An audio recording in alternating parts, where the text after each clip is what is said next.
aber deren Kleid. Anscheinend verstehen manche die Bimathematik nicht richtig.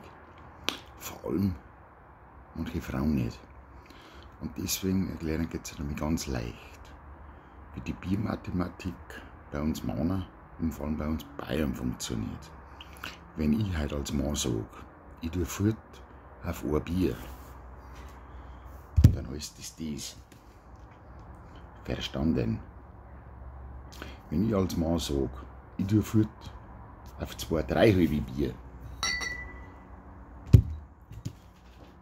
dann heißt das. Und wenn ich als Mann sage, ich tue fort auf ein paar Bier,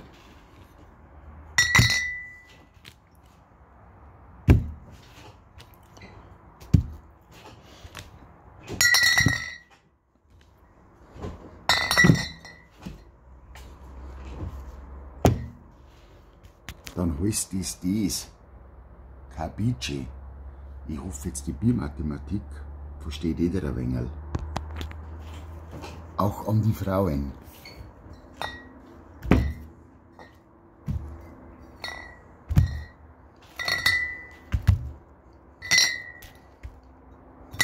Ist doch jetzt gar nicht so schwer gewesen, oder? Das ist Biermathematik. Und in diesem Sinne wünsche ich euch einen schönen Sonntag. Und in Zukunft hoffe ich an die Männer und an die ganzen Bayern, dass sie sich einer Frau jetzt ein wenig besser regeln können. Prost.